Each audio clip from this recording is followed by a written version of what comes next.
Hey, and welcome to Game Talk episode 27. I'm your host, Eamon Mion. Today I'm joined by Connor Hey guys. and Michael. Hello. And the first thing we're going to talk about today is a game called Perspectrum. This is a special game, especially for those of us on this show, because it is a game created by none other than Connor Haynes, one of our co-hosts here on the podcast. Hey guys. So, Connor, you've been working on Perspectrum for a while now, and would you say it's finally getting near release stage? Yeah, I'd say we've been planning to release this summer for a really long time. And I don't know, we've been working on content for a long time, and I finally took a step back and let the rest of the team finish up content while I started polishing everything. And the difference that's made is incredible. I mean, I don't know, every time I fire it up, I don't feel like it's a game I made anymore. It feels so, I don't know, it feels very professional almost. I mean, not almost. Yeah, it feels very professional. It feels like something I could see myself buying on Steam.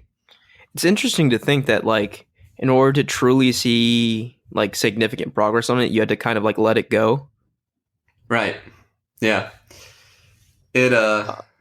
I mean, games are a collaborative effort. I mean, very, very rarely do you see video games get made by only one person, and when they do, they're an enormous effort that spans years.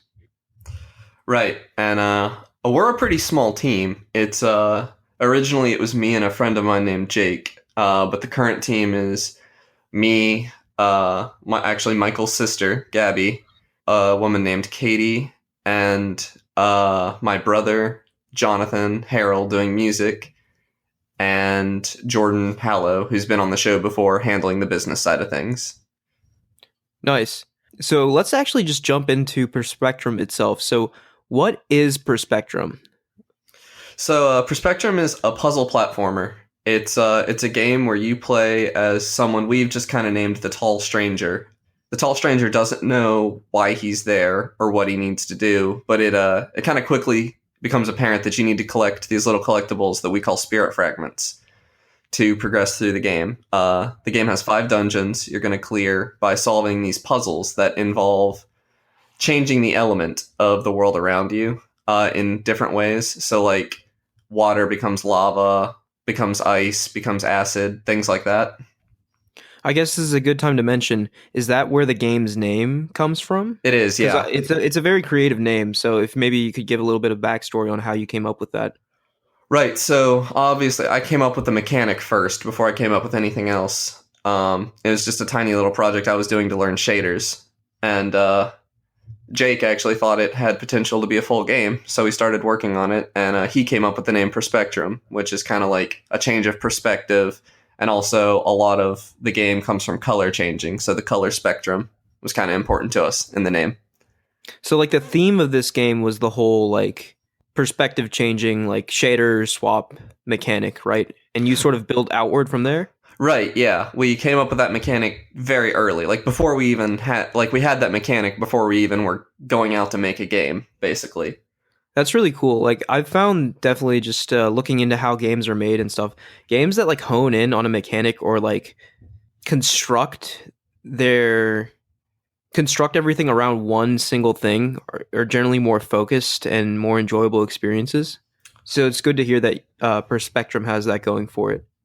Right. So we have that one mechanic along with basic platformer mechanics, and we try to kind of hone in. And each dungeon tries to kind of take a different twist on that one mechanic and explore it from a different angle. So definitely an element of puzzle solving, an element of exploration. You mentioned you play as the Tall Stranger. That's a very evocative name. So is there lore built into this game? There is. I would say the lore is probably more visual, but there is some dialogue to kind of give you a sense of the world. There are some some of the places you explore have little stories. It's all very... You kind of have to piece it together yourself, the story of the game. I don't want to give too much away, because I think Gabby has done a very good job of storytelling through her art.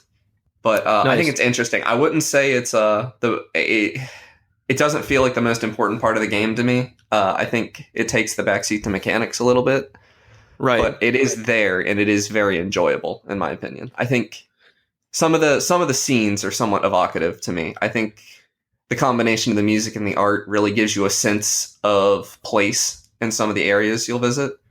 And then you kind of figure out their story and why things are the way they are, and it's interesting. So there's a very particular type of game that does that sort of thing with lore that you just described. I'm thinking of Dark Souls, of course. Was Dark Souls an inspiration for this game? And maybe you could just talk about general inspirations for this game. Um, I've had a lot of inspirations for the game. I would say more. So Dark Souls actually, for that form of storytelling, takes its inspiration from Metroid, and I would say we got a lot of inspiration from Metroid. I definitely, for the later half of my puzzle solving, I was playing Metroid, or I was playing Super Metroid at the time, and it gave me some breakthroughs on how I wanted to do puzzles, how I wanted to incorporate backtracking a little bit in an interesting way. Metroid's not really a puzzle game, so incorporating backtracking in a puzzle game, I looked at Zelda a little bit, and what I Okay. took away from Zelda was kind of I wanted you to. Now, this isn't true of every dungeon, but some of the dungeons I wanted you to have to think of as one big puzzle more than a series of small puzzles. So you have to you're not just solving the puzzle in the room. You have to think of the rest of the dungeon to contextualize the room you're in, if that makes sense. Yeah. Just jumping back into the mechanics for a little bit, I know how important it is for any kind of platformer to get the feeling of jumping just right. How would you describe the jump in this game? I know that's a very granular question, but I think I that's an would say interesting thing to talk about. I think it's very easy to control because I'm not really going for difficult platforming for the most part. So is it like floaty? Is it I would call it fairly floaty. I took a lot of inspiration from Mario for that, Super Mario 3, which has a pretty floaty jump in my opinion. okay? It you definitely float at the peak of your jump. It's I don't want to get too into the specifics, but you do not fall very quickly from the peak of your jump. You can hover there for what is in context a relatively long time. Okay. It doesn't feel like Interesting. you're jumping up and floating like Princess Peach in Smash Bros. Or anything, but you can target where you're going to land pretty carefully. Okay, yeah. That kind of sounds like the jump in Hollow Knight somewhat. That's just a recent example because I've been playing that.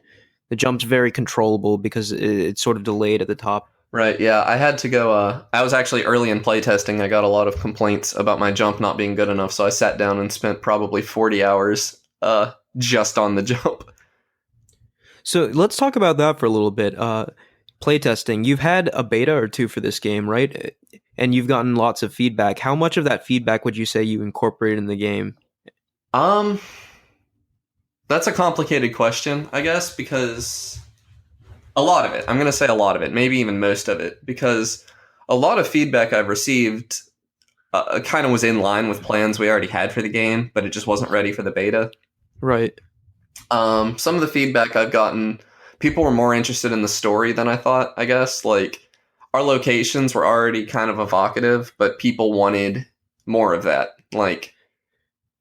It Yeah. got them curious very quickly, I guess. We got some very good feedback on people being made curious by our scenes. So we kind of wanted to explain things further, and that actually encouraged me to put more of a story because originally I didn't care about that very much. Interesting. Yeah. I actually had a friend who is very into platformers sit down and help me refine the jump a lot. Okay. That was some pretty important feedback. I've had to change the tutorial quite a few times based on feedback about not really getting the controls, which is useful. I don't want to call anybody out because it was, that was a failure for me designing it wrong. But I think it's very self-explanatory now. I have not received any of that feedback in a while.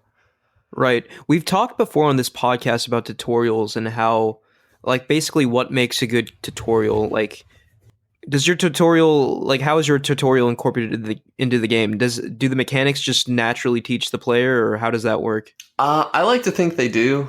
I don't. I never tell you in the game. I never tell you to change the element of a room. I never tell you to do that. It's just I kind of get you to the point where it's the only thing you can do. Personally, I think that's a good thing. And I think most people who are into games figure it out. But unfortunately, because of my my position, I end up having a lot of testers who are not familiar with games, and I kind of try to. It's hard to look at that and decide. Like, I want them to be able to play the game, but I don't want my tutorial to be annoying to my core audience, which is going to be gamers. Right. So I am forced to give up a dialogue box at the beginning telling you what the controls are, just because it's a PC game and there's too many buttons to not list out your controls. Okay. For a non-gamer at least. They are rebindable and everything, obviously, a PC game, but Right. I don't think my tutorial's in your face too much. I think it's more like you play, and by the time you get to the core of the game, you've pretty much got a handle on things. Nice. That's good to hear, personally. So, just kind of a personal question. What is your favorite part about this game? Like, what do you have the most pride in? Or, I guess those are two separate questions. What do you have the most pride in that's in the game? And then what's your favorite part of the game? I think the thing I have the most pride in is probably... God, that's a tough one. I mean, really, I just like that I'm finishing a game. Yeah, that's pretty huge. That's of this length. I think it's how cohesive it is. I think it's the way the music and the art and everything kind of meshes together, I think is really good. And I'm really proud of that. I'm also just kind of... I think I like the aesthetic the most, is what I'm going to say, because that kind of includes all that. And I think our shader art and stuff necessitates a really strict color palette, which I think is really interesting. And I like that a lot. That's probably the thing I'm most proud of about the game.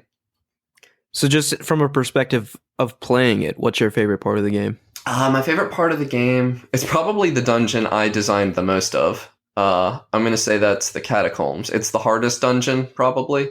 Okay. Wasn't that the dungeon that my sister broke? She did a couple of times. I mean, that's all of them. All of the dungeons have been broken at different points. The Catacombs kind of require you to think about... It's the dungeon I was thinking of when I said you have to think of the whole place instead of just individual rooms, which does inherently make it very difficult because, I don't know, the rest of the game demands that of you a couple of times, but the Catacombs ask you to do it a lot. And so the dungeons, you've mentioned the dungeons a few times. When you say dungeon, the first thing that jumps to mind is Zelda for me. Are these dungeons Zelda-esque, or how would you describe them? So sort of. There's no bosses or anything. There's no combat in the game because that's not really the point. The game's more collectathon-y. I would say almost like Super Mario Odyssey. Because you're not required to collect all the collectibles to beat the game. There's a lot of them around. Each dungeon is more like an area full of collectibles that has a theme. And you have, it has a certain set of puzzles and mechanics that are only in that dungeon. So in that sense, it's Zelda-like. Right, and it's also kind of a way of segregating difficulty, The library is fairly easy, the cistern is in the middle, the catacombs are the hardest before the summit, which is where you're tested on everything to see if you can, beat the game. Okay. So you said no combat, so is there no health? There's no health. You can die. There are hazards that can kill you, like lava, acid, stuff like that. There are even a couple of... I'm hesitant to call them enemies because sometimes you're tasked to use them to help you complete an objective. But there are NPCs, I guess would be the term. I don't know. There are characters that you interact with that help you get through the world or try to stop you from getting through the world. Gotcha. Okay. Just going back to the development of the game for a minute. As we all know on this show, and hopefully everyone knows, developing games is really hard and very time consuming. What was the hardest part in the development of this particular game? Probably just how much time I've had to give up to develop it. I've actually stopped a couple of different times. So this game's been in development for 2 years. The first commit was the 16th of May in 2016. So I would say that's when it started. And first code commit for people who aren't savvy with that. But definitely a couple of times. There's probably been at least a year in there that I just wasn't working on the game at all because it got to be too much and I just put it down. Because right, because you're juggling school and work on top of developing this game. Right. And it's just a lot. I it's been a really long time since I got to sit down and like play a video game through. I don't know, and that's something important to me. It's also hard to make time. Like my family needs time from me, my girlfriend needs time from me, and that's probably the hardest part is finding the time to do all this. It's interesting that you say that because I've heard that sentiment so many times in various interviews where developers like say, "Oh, I like literally haven't played a game in like 2 years, so I can't wait to play this really big game that came out last Yeah. year." And it's just like And so that's what interesting. sucks, right? Because that's what takes the hit. The last game I played through was Super Metroid, and that took about 4 or 5 hours, I think. But like, I haven't played Doom 2016. I haven't, it's just stuff like that, stuff I've missed. Stuff that you want to play but you just haven't But gotten to that's yet. your gaming time is what takes the hit, you know? Like, I'm not going to take time away from my girlfriend because I want to work on this. I'm not going to take time away from my family because those are like important, emotional health needs, basically. Right. So, Real game developers take time from everything. yeah, well. How do you think Skyrim got out on time? I kind of refuse to do that. I don't want to go home to my kids. Michael does have a point though. Like you hear these stories in the game development industry of just how crushing it is for other aspects of people's See, lives. I refuse to do that. That's probably why this game has taken so long. Is because me and Gabby both, since it was the two of us for the most of the development, it was the two of us. We just kind of both weren't ready to just destroy our social lives to make this game. It was kind of on the back burner a lot of the time. And we'd get serious about it in bursts. Like we'd sit down and we'd get together and hang out for an entire weekend, and Perspectrum would be all we did. We'd Perspectrum, eat, and sleep, and that was it. And we did that a few times. We've been treating it more like a job here recently because we're not in school. But it's still, Right. I mean, I ran into a bug. We're near the end of the game, but here. So it's releasing this summer sometime. But I had a deadline yesterday, and I ran into a bug that was crashing the game every time you entered one of the dungeons.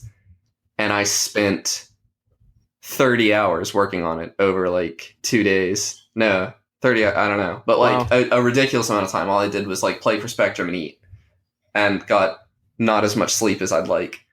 And yeah, but that's what it takes, right? So and so I was having to play Perspectrum, work on Perspectrum, all this, making sure everything worked. It was very frustrating, but like it's rewarding. But yeah, that's kind of how it went. It'd be every once in a while we would do these huge bursts of development. Yeah. So now that you're like on the other side, you're coming out the other side of development hell. What advice would you give to people making their own games? Because I'm sure there's plenty of people out there that have ideas in their head, but maybe just don't know how to get started, or maybe are stuck in development hell like you once were. So, I think time management is something I was bad at.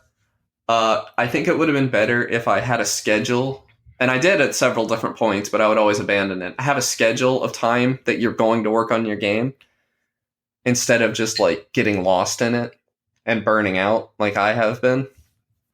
Some structure and organization would go a long way. Right. And I also, and this is advice I am 100%, I don't know if I'm going to follow my own schedule advice, but this is advice I'm 100% going to follow on any of my future games, which is have a game design document. That's something so simple that we didn't do until like a year and a half into the game, maybe a little less than a year and a half, but far into the game, we just didn't have a game design document. We were just kind of playing around, designing stuff.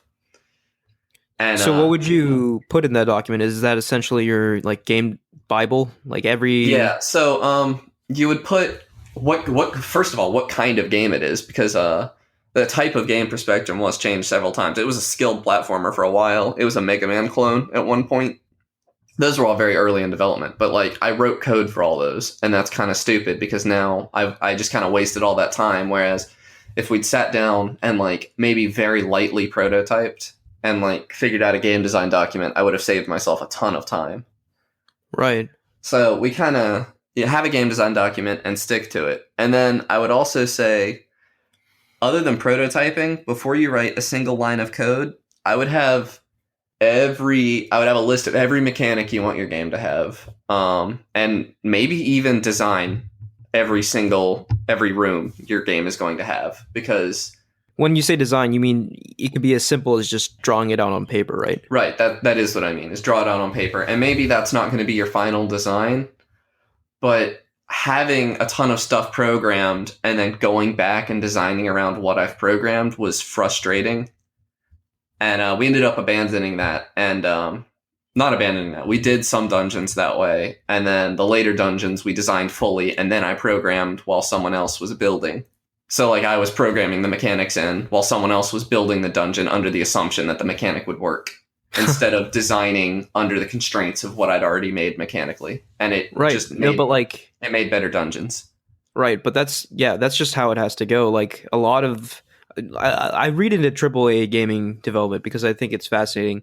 Like for God of War, for example, like development was super modularized. People were working on different components, not knowing if the other components even worked, and like kind of just mushing it all together in the end. Right, but that's the smart way to do it, because if something, I don't know, that put me in a position where I'm not allowed to fail code-wise. I'm not allowed to just walk away if something is frustrating me. Right. It holds everyone accountable because if you fail, it brings everyone else down. Right. And I don't know. It was more fun that way, I think, because I hate design. I don't enjoy it very much. I think we did a good job of it. I think Katie is better than me at it, though. Katie and Gabby both, maybe. But I don't enjoy doing it as much as I enjoy programming. So that let them go, and they, nobody's waiting for anybody else. They can design as much as they want, and I can sit down and program everything. And we're all happier because we're all doing the things we like doing. Right. So just getting back to your team for a moment. So this game was made by what, two developers Originally, two yeah. artists? So the team was me and Jake originally, and Jake, for personal reasons, he had to leave the team, and the game went on ice for a couple months, and then I picked up Gabby, and it was me and Gabby for a very long time. Okay. And then eventually, Jonathan joined the team to do music. Jordan became our publisher as Vandalia Softworks, and finally Katie joined the team to help us with design because we were on major crunch. And okay. So all in all, a very lean team. Yeah, definitely. There was like no overhead. Everyone had like their very important job to do, and if that job didn't go through, then like a core aspect of the game would just be gone. Right. Every single one of us had to wear multiple hats, I would say, except maybe Katie, who was pretty much just design. Okay. Because I had to do design, programming, and I don't know. I give advice on art. I don't do any of it. Right. You also, I mean, this is your it's my baby game, like, yeah. so you're kind of like the director Definitely, as well. Yeah. And I also did some marketing for a while, I guess, but I was terrible at that, so I'm not inclined to really count it. Gabby has been art, design, and recently she's been doing some sound effects, which have been pretty good. And she's changed some code, which I was impressed with, because she's changed some pretty horrendous code I wrote, or she's utilized it. She didn't change it, but she's utilized some pretty difficult to understand code that I wrote, not assuming anyone else was ever going to read it. And I was very impressed. And Jordan he's handling the business side of things, all the business stuff with Steam. He's doing marketing. He's doing press releases and stuff. It's a ton that he's doing, and I'm really thankful for that because it scares me.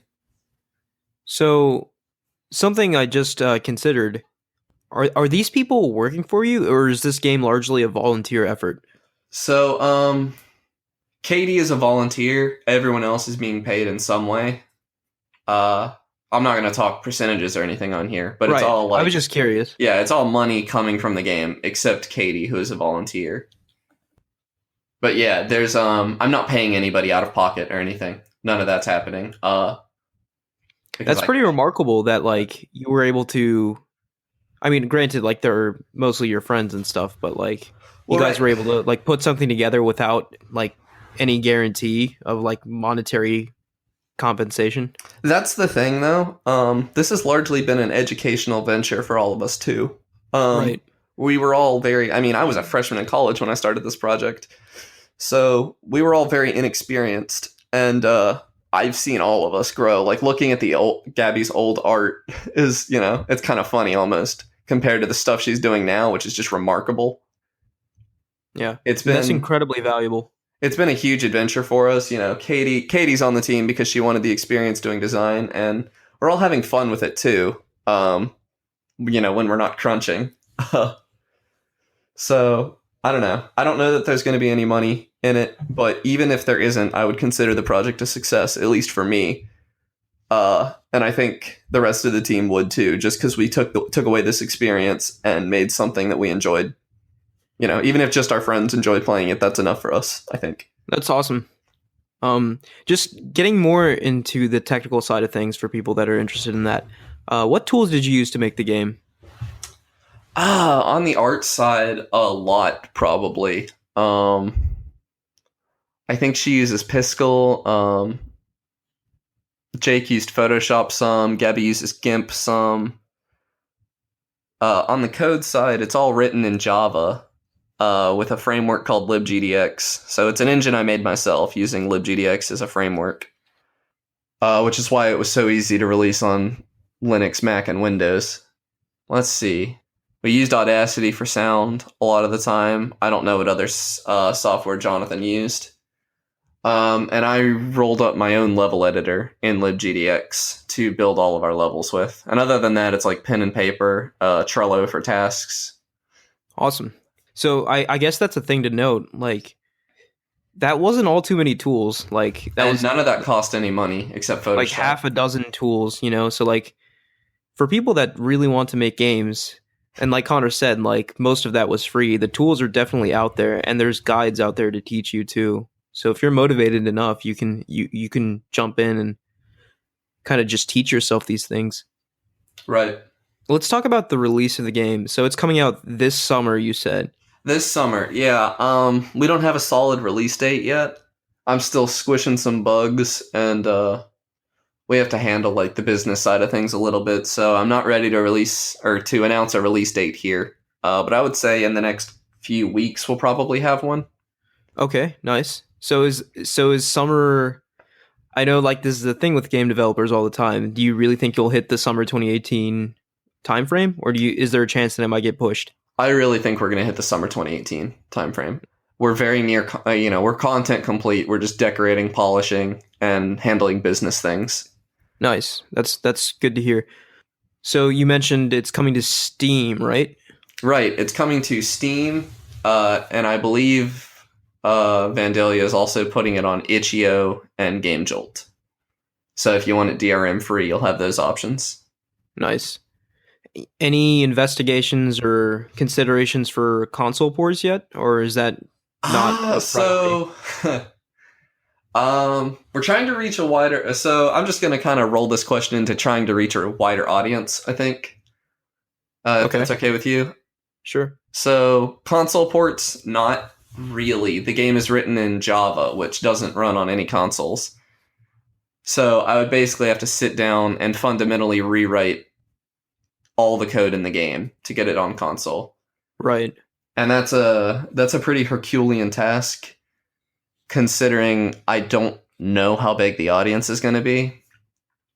It'll be something we're maybe willing to talk about if the game has a big enough audience. But I don't imagine Perspectrum's not going to take a very good computer to run. I don't think it's not super resource intensive. Right. The shaders are the most taxing part, I'm assuming. Right, and it can run on integrated graphics and stuff, and it can run in a software renderer. I've not really seen any laptops that get lower than 30 frames per second on Perspectrum, and I've seen some pretty bad laptops running it. That's another thing. What frame rate are you targeting for this game? 60? Yeah, it usually runs at 60, but it's playable at 30 if that's all you can get. Okay. It's still very playable. But yeah, it plays locked at 60 usually. Or I think libgdx automatically locks to your refresh rate on your computer, so that's gotcha. Okay. And there won't be any bugs related to that. I have investigated all of that. Nice. And just looking a little bit into the future, it might still be early to think about this kind of stuff, but are there any plans for downloadable content or any definitely not planning on doing DLC right now. Updates, yes. Bug fixes and stuff. And Yeah, little things like bug fixes might come in updates. No DLC planned. I think it would take a Gotcha. pretty big it would take a pretty big community to get me to make DLC for Perspectrum. I'm kind of ready to put a bow on it and sell a complete product. Right. Okay, that's understandable. Connor, is there anything else you want to say about Perspectrum? If you now's the time. So it's coming soon. Follow us. We have a website, perspectrumgame.com. We have Perspectrum Game on Facebook, Twitter, and Instagram. We do Screenshot Saturday every week. If you reach out to us, we'll talk to you. I think that's about it. One Hope you final enjoy the thing. game. Have you decided on a price yet? We have not. Okay, so that's coming. Yeah, that is coming. All right. Yeah, guys, definitely check out Perspectrum. Connor here is the most passionate person I've ever met when it comes to making games, so I'm very confident in saying that it's going to be a very, very enjoyable experience. So, check it out. All right.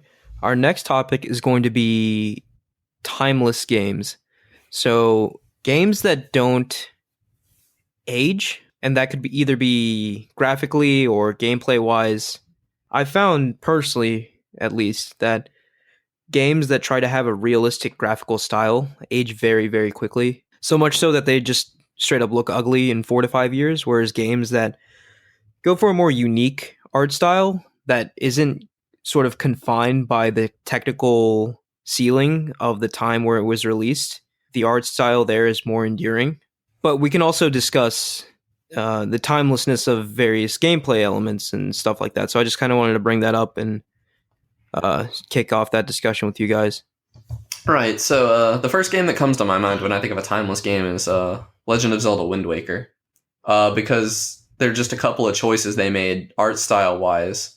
That game, like, I know they released an HD version of it, but frankly, they could have, upscaled that game and released it again today, and nobody, people would have been none the wiser. Like, it just looks so good. You can run that in an emulator at 1080p, and it could be a game released this year. Right, and that's due to the sort of cartoony visuals, the cel-shaded graphics. Right. And that's not the only way to do it, because I think the same is pretty much true of, like, Super Mario 64, or not 64, Super Mario Sunshine, Super Mario Galaxy. Those games look good today if you upscale them. They look very good. It's just 64 not so much though, because 64, yeah. the N64 and 64 games as a whole not so much, I would say. Yeah, you had to reach a certain poly count before games started becoming timeless, I think. Right. But like a lot of Super NES games could be scaled up because they had they had a handle on pixel art by then. That's right. So other than just art style, are there any sort of gameplay elements you would call timeless? Like, I can easily think of gameplay elements that aren't timeless, such as, let's say the 3D platformer that sort of just became like tired over time, and just now we're seeing a little resurgence. Yeah, so I don't think that any gameplay element is not timeless. I think it's more that they get done to death and people get sick of them. So, I don't really think like you can make a 3D platformer now and people are into it, and they're not like nobody's calling Super Mario Odyssey a retro game. Right, that's true. So, I think element-wise most games are timeless. There are like certain things that make your game very dated. For instance, the score system in Mega Man dates that game hard. Whereas like the platforming and stuff is not dated. Like Mega Man 1 is just a good game today as it was then. It's just like the scoring system doesn't really need to be there. It doesn't do anything. The only reason it was there was because that was what you did in games at the time. But as we move forward in time, I think people's expectations of what a video game is obviously changes. And then I think it's more the perception that changes than anything else, rather than the actual quality of the game. People just want to play different things and get tired of certain things. And that's why we see certain styles of gameplay and genres of games die out. Right. So like you have those muddy brown first-person shooters of like the mid to late 2000s, right? Right. Like that's dated as hell. Yeah, you don't really see that anymore. I remember there was like almost an overcorrection a little bit after that, where every shooter I saw was like saturated with color, and like like Overwatch is bright and colorful, and Killzone Shadowfall when it was revealed for like the PS4 launch was super colorful in sharp contrast to all the other Killzone games on PlayStation. So, but I think Right. we're in a good place now when it comes to just color palette in general for Right, I games. agree. I just think like that's the kind of thing like you can look at like third person adventure games were the early 2000s, you know? You have your like kind of like following Zelda a little bit, like you have lost my train of thought. Shadow of the Colossus, is that what it's called? Like Yes. games in that vein, you kind of had a lot of for a while. And like Grand Theft Auto were kind of third person adventure. So Shadow of the Colossus does something interesting with its art style that I don't really see in a lot of games, and I kind of would like to see more. It's the same thing I think Breath of the Wild does, where it just has stretches of complete emptiness. And I think that sort of negative space is when done right, it can be a very sort of evocative element of a game. Like it gives you time to like reflect, especially in a game like Shadow of the Colossus where at a certain point you realize what you're doing is not exactly heroic and that you're essentially a terrible person. Like just having that long period, that long stretch of land with essentially nothing going on, and just really kind of gives you a feeling of loneliness, I think is important for games like that. Right. I don't know. I think that's part of what makes a timeless game is that it has a real. I don't want to say that a lot of games don't have art direction, but like saying I want it to look muddy and realistic, that's not really like as profound an art direction as like Wind Waker had or Shadow of the Colossus had, where they're Yeah, like these like, games commit 100% to it. right, they have Like like to a they have particular something they want style. you to see. They're not like I don't know. Their art is part of the game, not so much means to an end. Like Call of Duty has visuals because you have to see what you're shooting, whereas Wind Waker and Shadow of the Colossus want you to feel something from their visuals, if that makes sense. Right. Clearly, I would say well, actually I wouldn't I was going to say Dark Souls, but like from an art perspective, it's not exactly Now, the Dark Souls looks most a little timeless. dated these days. Yeah. Yeah. I will. Okay, for if I were to give it a from game though, I would give it to Bloodborne. I would say that Bloodborne's art style is very distinct, and I wouldn't say timeless yet because it's only been a few years, but we'll see if it stands the test of time. So yeah, yeah. So Mike, do you have any comments on timeless games or what you think makes a timeless game? Well, good control schemes make timeless games because if your game controls great for the time and then you come back for to the game like 20 years later and the game's controls just suddenly don't work anymore. Yeah, I think that's a lot of why Shadow of the Colossus needed a remaster. Yeah, yeah. Even UIs can do that. And like a lot of old NES games, like their buttons just weren't responsive enough, and that really dates the games and makes them hard to go back and play these days. Although they did that a lot for reasons. Like they had legitimate reasons for making their controls as bad as possible. Right. Because the longer someone would play the game, they wouldn't be able to rent it. They would have to buy the game. Right. Disney did this a lot because back in Disney the just day, had arbitrary difficulty, like in the they had Lion a lot King. of arbitrary bit difficulty to their game, so people couldn't rent it. They'd have to buy the game to actually finish it. Right. But yeah, I don't know. When I think of a timeless game, it can't be like a game that has yearly releases. None of those are timeless to me. Yeah. Like if it releases every year, Assassin's Creed is very dated to me. Every Call of Duty is I very feel like dated. someone would make a case for Call of Duty Modern Warfare just because it sort of reshaped the FPS genre. Modern but Warfare is timeless. I could make that case. It Yeah, was one of but, those like- games that Well, really here's the thing. set Would you- Call of Duty into the mainstream. I guess this is the question. Would you right now pick up Call of Duty 4 and play online for fun? Oh yeah, I definitely would. If I played online back in the time, but I would. I Okay. Well, I think that's the question you got to ask. if you really want to know if a game is timeless, can you pick it up and like play it today, the same as you did when it came out, and not feel like anything was, you know, Nostalgia updated based. or yeah. I think Maple Story is probably timeless. That's I pretty don't much know the about same that. game now it was on release. It's changed quite a bit. I mean, it's changed quite a bit, but it is timeless. Like, they could release, like, if Maple Story released tomorrow and it was the game it was when it released, other than the fact that you can't do high resolution, I think it would be fine. Funnily enough, people I are get, still playing Call of Duty 4 online. well, that's probably a lot of that's attributed to the fact that they just did a remastered version of that game. Well, this is the Yeah, original game. that's true. This isn't the remastered.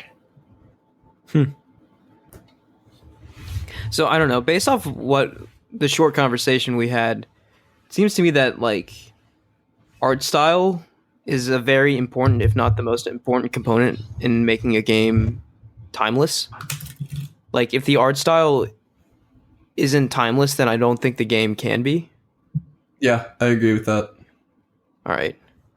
Okay, let's just move on to the next topic, which I think Mike wants to talk about Steam sales. So do you want to take it, Mike? So, with the Steam sale in full swing, I feel like we should take a moment or two to go about our worst impulse buys during a Steam sale. I'll kind of start us off with what I just bought. Well, you were interviewing Connor.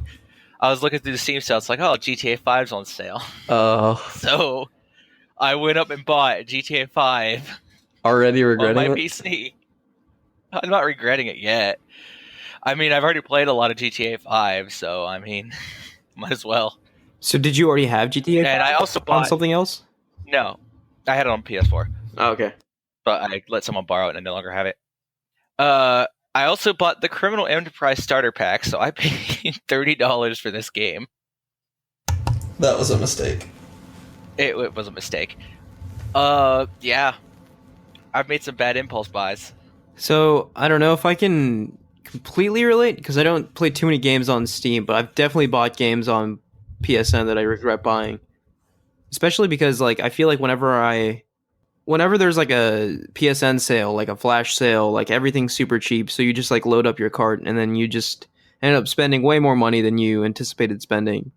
Yeah, you buy like one or two games, they're all $5, and then all of a sudden you're at $60. You just spent $60 on games you'll probably never touch. Yeah. Right, and they do a really good job of just getting you, like it's a good psychological trick. You're like, I'll never play that game, and then like suddenly it's at a very affordable price, and it's like, oh, I heard good things about it, might as well get it, and you buy it, and then you never touch it, because they got you with the sweet spot, this like the $5 to $10 range. Yeah, I don't think I don't have a ton of regrets on games I've bought. I would say my biggest one is probably.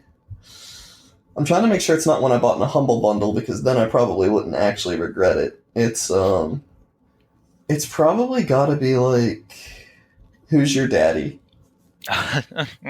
What is Why do that? you regret that? It's just a stupid game. Like, it was fun for a couple minutes. I don't remember how much I paid for it. Probably not much, but it's like a multiplayer game where one person plays as the dad and one person plays as the baby, and the baby's trying to kill itself, and the dad's trying to keep the baby alive. Jesus.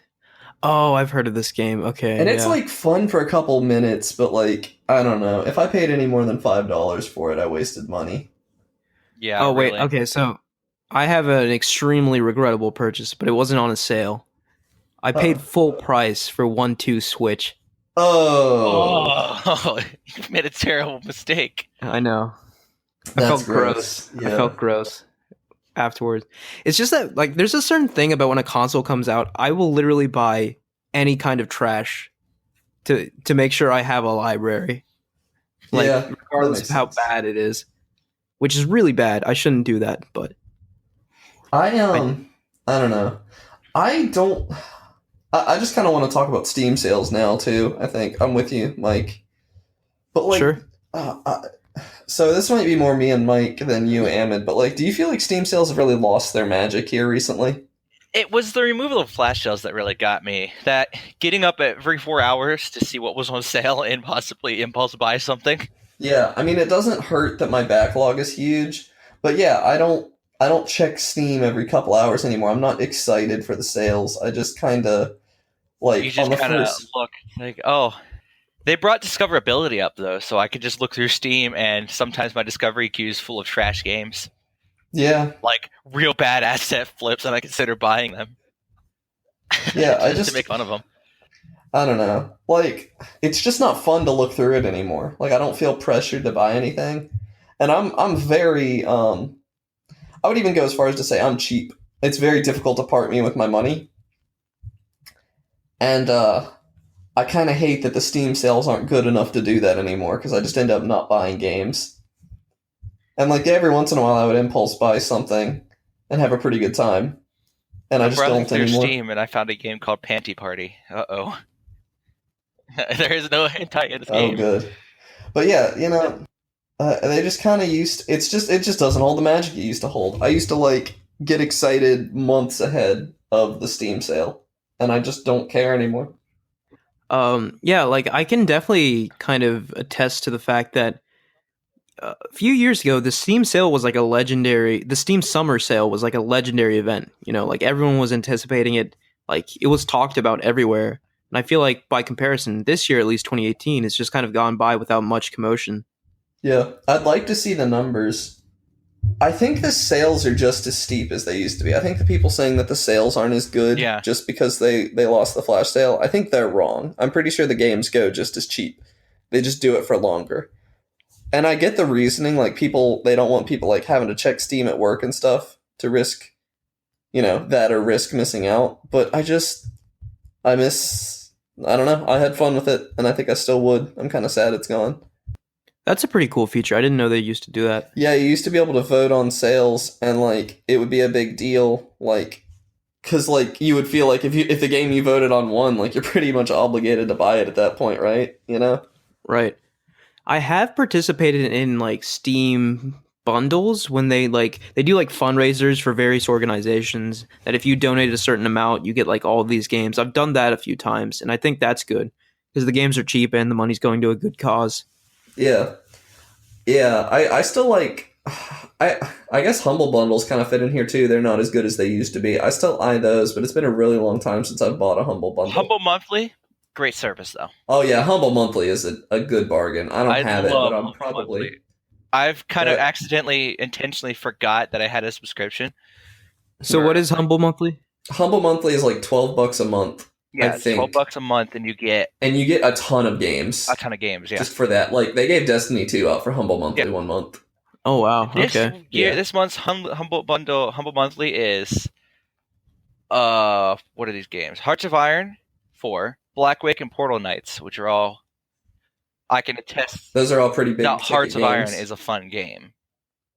Like it's usually hundreds of dollars worth of games a month you're getting for like 12 bucks. Like the first three games, That's crazy. the three games that are coming out early are a total about $80, and that's $12.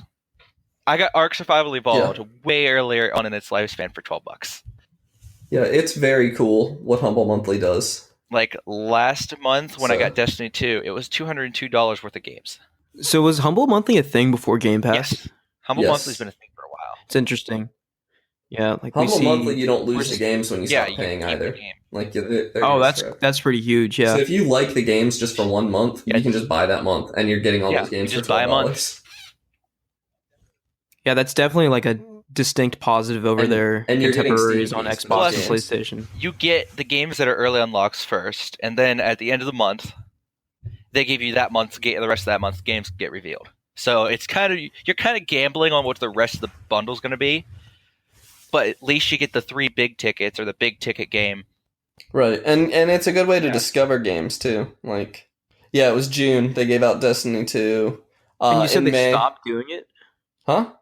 Did you say No. they stopped doing it? No, Yeah. Humble Monthly's still going on. Oh, okay. Yeah, in May they gave out Dead Rising 4, Kerbal Space Program, and Ruiner. It's just crazy the kind of games they Yeah, at give one out. point they gave out Mafia and Deus Ex. Total Warhammer was one back in March 2017. XCOM 2. Steam's like providing plenty of incentives to both subscribe to that and keep people on Steam. Yeah, Because I know a lot of people, this generation especially, we've been seeing some movement to consoles.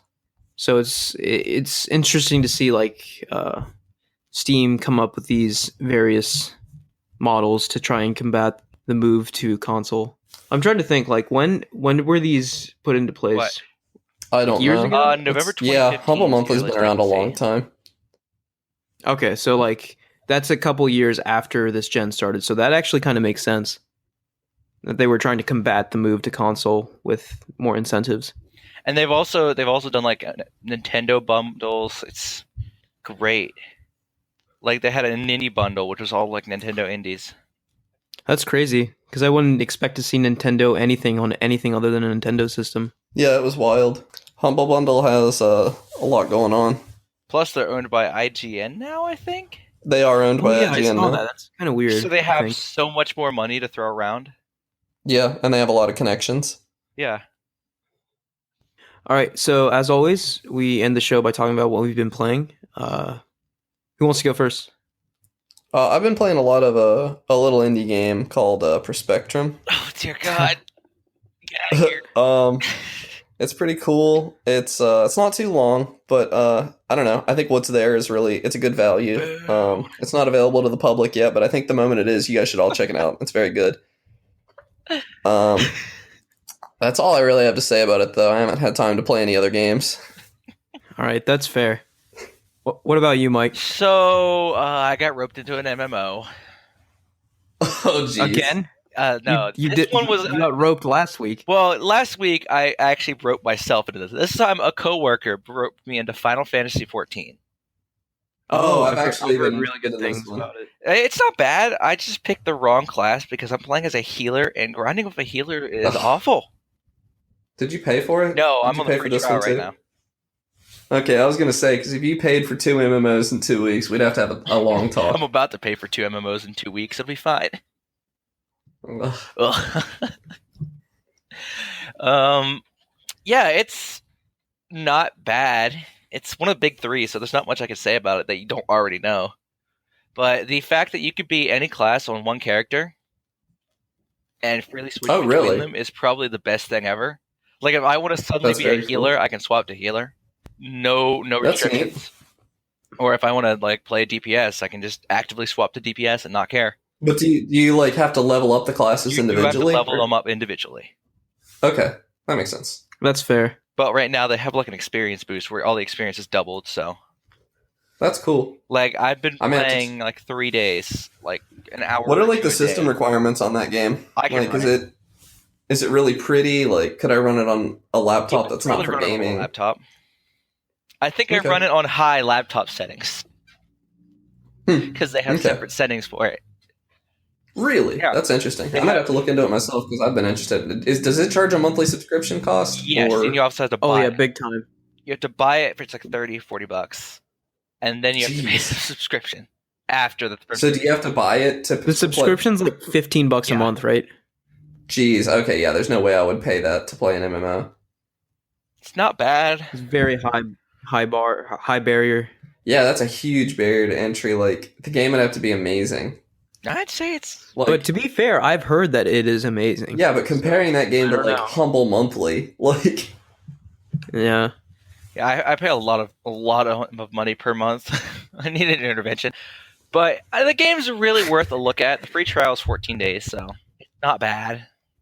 Yeah, check it out if you're interested in an MMO and you've gotten bored of the standard fare. If you want to find me, I'm probably somewhere on the Exodus server, somewhere, okay. and I'll keep it's that in mind if I crossplay ever check it between out, if I ever have free PS4 time and again. PC. They both share the same servers. Oh, really? Nice. That's cool. Maybe we should all check it out together sometime. For 14 days. Yeah, I'll for probably 14 pay days, for it. and then we'll have to seriously think about what we've done. Unless I recruit a new character. All right, so I have been playing Hollow Knight still, but I can't talk about that due to the rules I imposed on this podcast. But just a quick update, I'm over 30 hours in, and it's absolutely spectacular. Jeez, I didn't know the game was that long. It is, especially if you want to do everything, which That's I am unreal. doing. But other than that, last weekend I played the original Mario Party for the N64. How was that your game, hand? and that game is an absolute. It's just You have like burn? an assault on all of your senses. Yeah. and emotions and psyche. Like that game, I'm 100% sure has destroyed like friendships, relationships in the past. Like it's way more brutal than every other Mario Party that comes after it. Did you get the glove, Hammond? No, I didn't. But here's the thing. So like in this game, like unlike all of the other Mario parties, like positions can change like in the snap of a finger. Like you can be in first place and then suddenly fall to fourth within a span of a turn because of mechanics like boo or whatever, right? You can steal like 3 stars from someone in a turn. You know, it's just like ridiculous. Like, but it's like to be fair, it's like random, right? Like it's like a random roll. But like if you get unlucky, you just get absolutely destroyed. And like this actually, it's really funny because it was like the last turn, and my friend was in the lead, right? And my other friend, he got like he landed on the question mark, so he did like a roll. So like the roll has 3 components, like one slot for a player, a middle slot dictating like what action will be taken, and then the slot for the second player. So he rolled like the middle slot, which was an arrow pointing to him. So like the person would have to give something to the person in the second slot. He rolled himself for the second slot, right? And then he rolled like 3 stars and rolled the person in first place. So like he just like instantly got like all the stuff, and the other person just rage quit hard. He like turned off the console. He's like, "We're not doing this." It's just it's so funny though, like because not only that, the mini games are just like mind numbing because like so many of them are just like tap A as fast as you can. Yeah. So your muscles just like seize up and like stop functioning after a while. Make sure you bring gloves because those controls. Yeah, this game really is just ruin like your palms. So would you recommend it or not? No, I totally would. It's so much fun, but it's just like just be sure like you're physically and emotionally prepared for it. Yeah, that's all I'll say. But yeah, so that's what I've been playing. So thank you guys for listening. Once again, please check out Perspectrum when it comes out this summer. Connor's poured his heart and soul into it, and you'll love it or your money back. Nah. Nah, Steam's pretty generous with refunds, but let's edit all that out, though. But give him your money, come on. Yeah. Look at the guy. He needs, like, a sandwich or 2. Granted, you can't see him, but, like, he's a pretty skinny dude. This is an audio-only podcast. What are you doing? Yeah, dude, I'm a starving game developer. Yeah, he needs some food. Well, anyways, thanks for listening, guys. We'll catch you next week. See ya.